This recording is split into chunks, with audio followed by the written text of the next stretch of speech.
Hi అండి. నమస్తే. Welcome to simple tasty food. అందరూ ఎలా ఉన్నారు? బాగున్నారా? నేనైతే చాలా బాగున్నాను. మరి ఈరోజు నేను మీకోసం తీసుకొచ్చిన రెసిపీ ఏంటంటే జీరా రైస్ అండి. చాలా తక్కువ టైంలో, తక్కువ ప్రాసెస్‌లో అయిపోతుంది. టేస్ట్‌గా ఉంటుంది. వీడియోని ఫాలో అయిపోండి. మరి దీనికి కావాల్సిన పదార్థాలు ఒక 7 పచ్చిమిర్చి నిలువుగా చీల్చుకొని ఇలా పెట్టుకోవాలి.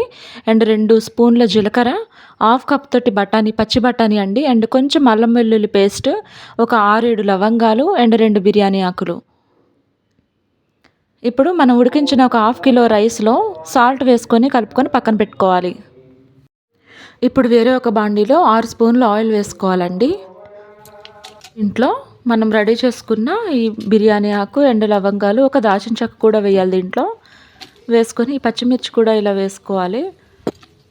ఇప్పుడు మనం రెడీ చేసుకున్నాం కదండీ, అవన్నీ కూడా వేసుకోవాలి.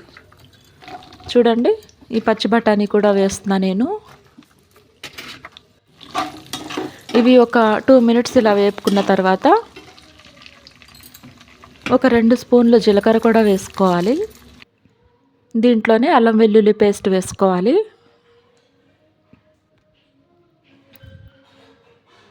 ఇదంతా కూడా చక్కగా దోరగా వేగాలండి.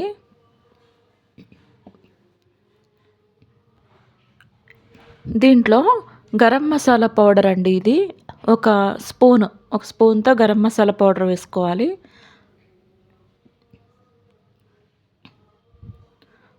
దీంట్లోనే కస్తూరి మేతి అండి ఇది. కస్తూరి మేతి ఒక 2 స్పూన్లు వేసుకోవాలి.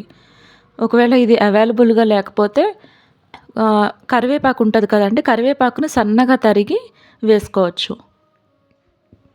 ఇప్పుడు దీన్ని ఒక 5 నిమిషాల పాటు ఇలా వేపుకోవాలి. ఇలా వేపుకుంటే ఏమవుతుందంటే మొత్తం ఫ్లేవర్ అంతా కూడా బఠానీకి, పచ్చిమిర్చికి మొత్తం పట్టి చాలా బావుంటదండి రైస్ మాత్రం. 5 నిమిషాల తర్వాత మనం ఈ కలుపుకున్న రుచికి సరిపడా సాల్ట్ వేసుకొని కలుపుకున్న రైస్ ఉంటది కదండీ! ఆ రైస్‌ని మనము దీంట్లో వేసుకోవాలి. వేసుకొని చక్కగా మొత్తం మిక్స్ చేసుకోవాలండి. దీంట్లోనే ఒక 2 బద్దలు నిమ్మకాయ చెక్కలు పిండుకోవాలి.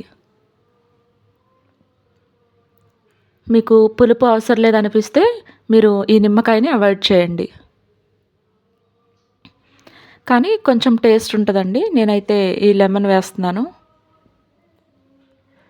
చూసారా? ఇలా కలుపుకోవాలి. దీంట్లో పసుపు కానీ, కారం కానీ అండ్ ఇంకా మిగతావి కానీ టమాటాలు కానీ ఇవన్నీ ఏమి యాడ్ చేయకూడదు. చూసారా? అయిపోయిందండి.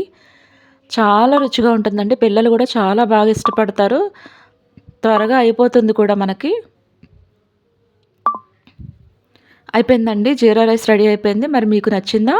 మీకు నచ్చినట్లయితే మన ఛానల్‌ని సబ్స్క్రైబ్ చేయండి, షేర్ చేయండి, లైక్ చేయండి. మరిన్ని వంటల కోసం బెల్ ఐకాన్ క్లిక్ చేసి ఆల్ నోటిఫికేషన్ ఆన్‌లో పెట్టుకోండి.